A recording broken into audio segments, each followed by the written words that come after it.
रहीम अस्सलाम वालेकुम नाज़रीन, आप YouTube चैनल देख रहे हैं। मैं इमरान खान हूँ। जिस तब्दीली के लिए पाकिस्तान में अमेरिका ने मिशन शुरू किया था, वो मिशन अमेरिका का मुकम्मल हो गया है, यानी वो सक्सेसफुल हो गया है।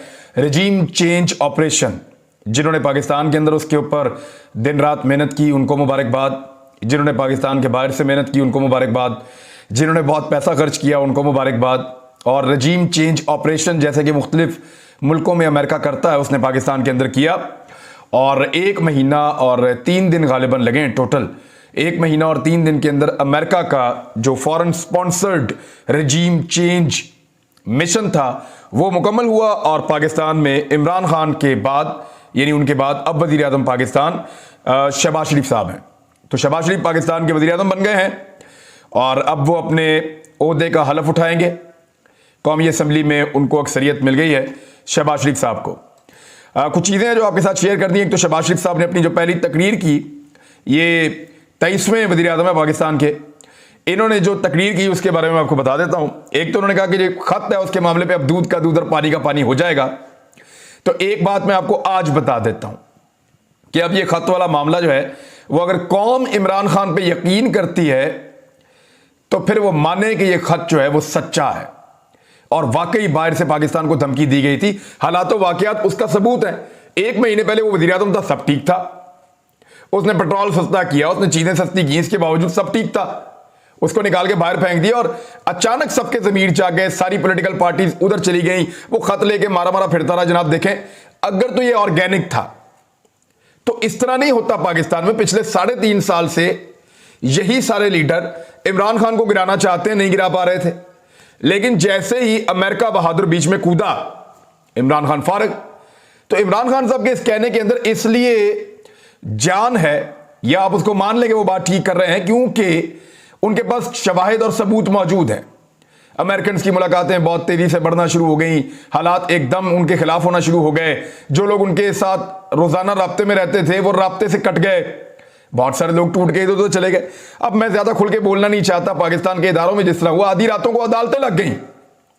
ऐसे तो नहीं होता ना, आधी आधी रात को अदालतें तो नहीं लगती, लेकिन अदालतें लगी और इस बात को यकीनी बनाया गया कि ऑपरेशन जो है वो मुकम्मल होना चाहिए। लिहाजा पाकिस्तान के अंदर रजीम चेंज का ऑपरेशन सक्सेसफुली मुकम्मल हो गया है। अब हम भिखारियों के देश में हैं और भिखारी कभी भी चूजर्स नहीं होते, बैगर्स नेवर चूजर्स।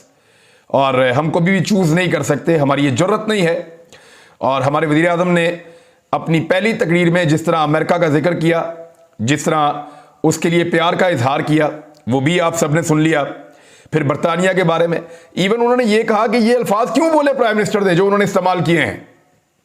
यानी उन्होंने ये कहा कि ये जो यूरोपीय यूनियन का वर्ड है, लफ्ज यूरोपीय यूनियन के बारे में जो इमरान खान साहब ने लफ्ज इस्तेमाल किए, मैं तो वो अपने मुंह पे भी नहीं ला सकता। अब आपका वज़ीर आज़म वो है जो कहता है कि यूरोपीय यूनियन अगर मुझे गुलामी करने का कहेगा तो इसके बावजूद मैं उनसे शिकवा अपनी जबान पे नहीं ला सकता। कल आपका वज़ीर आज़म वो था जो कहकर गया है कि हम तुम्हारे गुलाम हैं, हम गुलाम हैं आपके, कि आप जो कहेंगे वो हम करेंगे, हम वो करेंगे जो हमें सूट करेगा। उसको निकालकर उसको लाया गया है जो कह रहा है जो हुक्म मेरे आका, आप जूते भी मारेंगे तो हम नहीं बोल सकते। यानी ये जो तरीका वारदात है वो आप देख लें। उन्होंने कहा मैं इमरान खान के बोले हुए अल्फाज अपने जबान पे नहीं ला सकता। बरतानिया की तारीफें की हैं, वहां रहते जो हैं बड़े मियां साहब, अब इन्होंने जाना भी वहां पे है। बहरहाल शहबाज शरीफ साहब के आने के बाद अब यहां पे रजीम चेंज मुकम्मल हो चुका है। और मसला कश्मीर के बारे में मैं आपको एक चीज बड़ी क्लियर बता दूं, अव्वल तो ये हुकूमत ज्यादा रहेगी नहीं, ना रहने वाली है। लेकिन मसला कश्मीर के बारे में एक बात आपको बड़ी क्लियरली मैं बता दूं कि ये हुकूमत इंडिया के मामले के ऊपर यू टर्न ले रही है।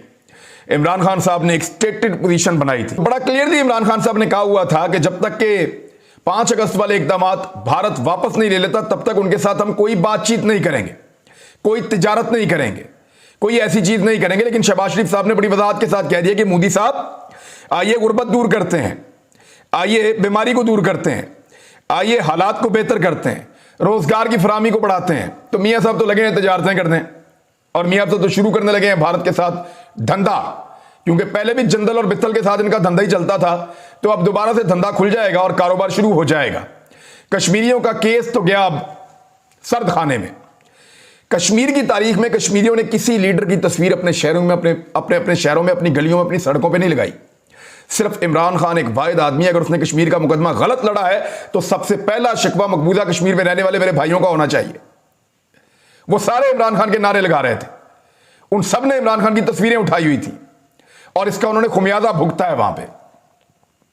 ये हालात थे कश्मीर में। लेकिन अब ये हुकूमत आ गई है, इन्होंने पहले भी कश्मीर का सौदा किया है और आते ही पहली तकरीर में ही कर दिया है कि कोई किसी किस्म का जो नुकसान है वो नहीं होना चाहिए दोनों को। और मोदी को ऑफर करवा दिए आते ही, उस मोदी को जिसको इमरान खान साहब ने अकेला छोड़ दिया था ये कहकर और उसको पूरी दुनिया में एक्सपोज किया, फाशिस्ट साबित किया, उसको नाजी करार दिया पूरी दुनिया के अंदर। आरएसएस की आइडियोलॉजी को इमरान खान साहब ने पूरी दुनिया के अंदर जिस तरह से बताया वो सारा कुछ आपके सामने है। लेकिन अब शहबाज शरीफ साहब जो है वो जरा प्रो इंडिया है, अब आपको पता चलेगा आने वाले दिनों में। मैं अभी इतना ही बोल देता हूं क्योंकि अभी बताने के लिए बहुत सारी और तफसीलात हैं। पाकिस्तान तहरीक इंसाफ ने कुछ फैसले किए हैं। मेरी वज़ीर आज़म इमरान खान साहब से एक मुलाकात हुई है, उस मुलाकात में क्या बातचीत हुई वो मैं आपको बताऊंगा, क्योंकि आज मैं लाहौर से वापस गया था, मुलाकात हुई तकरीबन आधे घंटे की, फिर मैं वापस आया हूं। जो इमरान खान साहब से बातचीत हुई वो आपके साथ शेयर करूंगा एक और व्लॉग में। लेकिन पाकिस्तान तहरीक इंसाफ ने फैसला किया है कि अब वो इन असम्बलियों का हिस्सा नहीं रहेगी। शाह महमूद कुरैशी साहब ने तकरीर की और तकरीर करते हुए कह दिया हम इस्तीफा देकर जा रहे हैं। शहबाज शरीफ साहब ने आज एक और तस्करा किया, उन्होंने कहा ना खत मुझे दिखाया गया है तो ना खत के बारे में मुझे बताया गया है।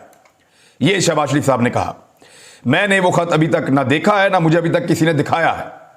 तो इस पे मैं आपको बता देता हूं कि पहली तकरीर में शहबाज शरीफ साहब ने जो बहुत सारे झूठ बोले उनमें से एक झूठ यह भी था। कौमी असम्बली की कौमी सलामती कमेटी में शहबाज शरीफ साहब को बुलवाया गया था और वहां से बाइकआउट करके भाग गए थे। स्पीकर असद कैसर को जब खत मिला तो उसने शहबाज शरीफ को कहा कि आओ खत देख लो, दोबारा बुलवाया, वो फिर नहीं आए, फिर उन्होंने खत नहीं देखा क्योंकि उनको पता था खत में क्या लिखा है।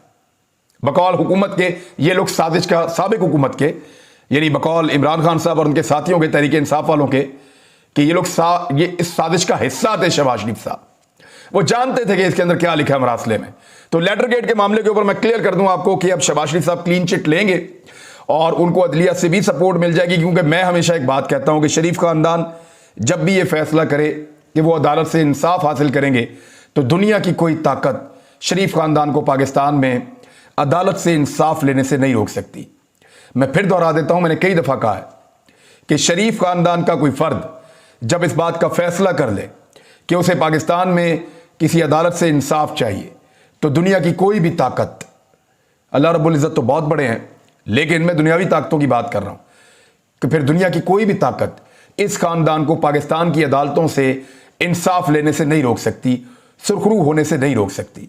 और आप देखेंगे कि खत वाले मामले में भी सिस्टम जो है वो शहबाज शरीफ को सुरखरू करेगा, इदारे शहबाज शरीफ को सुरखरू करेंगे।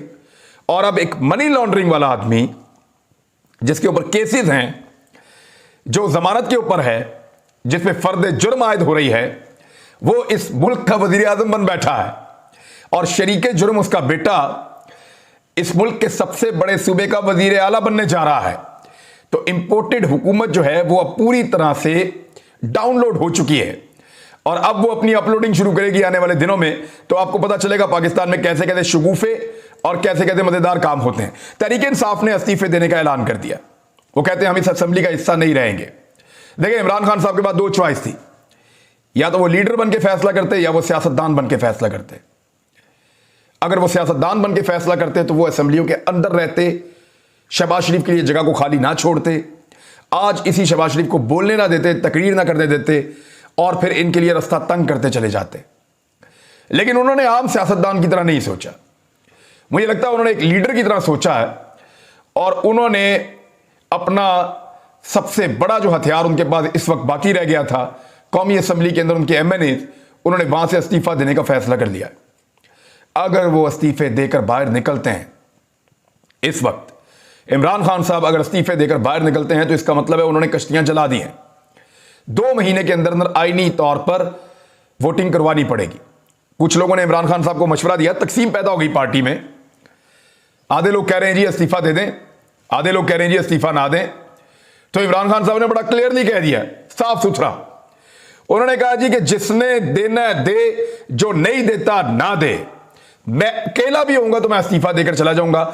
मैं इस ऐवान के अंदर होने की तौहीन बर्दाश्त नहीं कर सकता। एक करप्ट आदमी, एक बेईमान आदमी, एक ऐसा आदमी जिसके ऊपर केसेस हैं, एक ऐसा आदमी जिसके ऊपर मनी लॉन्ड्रिंग के संगीन इल्जामात हैं, एक ऐसा आदमी जिसने 50 रुपए के स्टाम्प के ऊपर एक मुलजिम को मुल्क से भगाया है।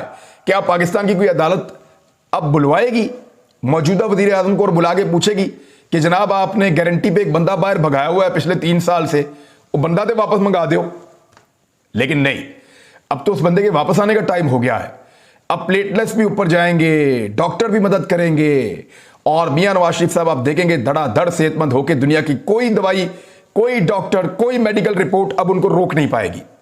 वो जाएंगे, उम्रा करेंगे, फैमिली को मिलेंगे, खूबसूरत तस्वीरें आएंगी, खुशबू खुशबू दिखाया जाएगा, मस्जिद नबी में, खाना काबा में तस्वीरें बनाएंगे और फिर पाकिस्तान वापस तशरीफ ले आएंगे।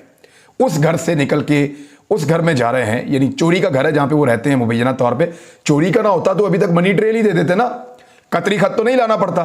तो शहबाज शरीफ साहब ने सऊदी अरब का बहुत शुक्रिया अदा किया, कतर का बड़ा शुक्रिया अदा किया, जितने अमीर मुमालिक हैं ना पूरी दुनिया में, शहबाज शरीफ साहब ने उन सबका शुक्रिया अदा किया है। इमरान खान साहब ने अपनी कश्तियां जला दी हैं और अब उनके पास वापसी का कोई रास्ता नहीं है। वो इस्तीफे देने जा रहे हैं और उन्होंने अपने जलसों का शेड्यूल भी दे दिया है। पहला जलसा उनका पेशावर में है बुध वाले दिन। अब यह जलसा देखिएगा, लोगों को लग पता जाएगा कि जलसा होता क्या है। इसके बाद इमरान खान साहब एक जलसा करने जा रहे हैं कराची में 17 तारीख को, एतवार वाले दिन, मज़ार कायद पे। कराची का जलसा देखकर पूरे कराची को नहीं, पूरे पाकिस्तान को पता चल जाएगा कि जलसा होता क्या है।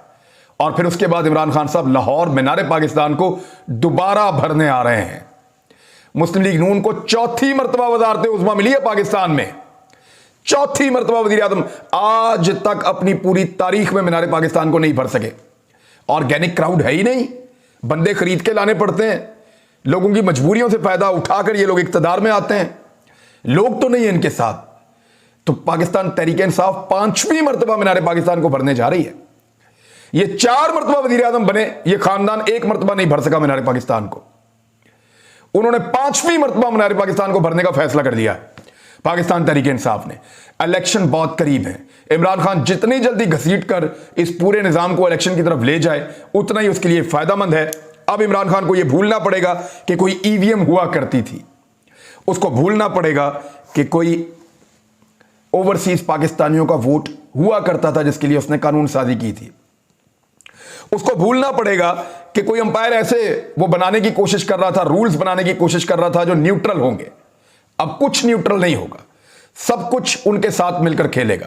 अंपायर भी शहबाज शरीफ के होंगे, आप यानी उन जमातों के होंगे जो अब इक्तदार में आ गई हैं, यानी पीडीएम के अंपायर होंगे, पीडीएम की सिस्टम होगा, पीडीएम का निजाम होगा, उनका इलेक्शन कमीशन होगा, हर चीज उनकी होगी। इमरान खान को सिर्फ पब्लिक के भरोसे के ऊपर इलेक्शन लड़ना है। उसको तमाम इदारों ने, सबने मायूस किया था, पब्लिक ने उसको मायूस नहीं किया। कल रात की मैं आपको बात बता रहा हूं, तो अब दोबारा भी उसको हर तरफ से मायूसी होगी, मैं आपको अभी बता रहा हूं। लेकिन पब्लिक के साथ वो अपना ताल्लुक जोड़ के रखेगा तो कश्तियां जलाने का फायदा होगा। जितनी जल्दी इस सिस्टम को इलेक्शन में ले जाए उतना बेहतर है। इमरान खान साहब ने मुझे क्या कहा वो नेक्स्ट वीलॉग में आपको बताऊंगा। अब तक इतना ही, अपना ख्याल रखिएगा, अपने इस चैनल का भी। अल्लाह हाफिज।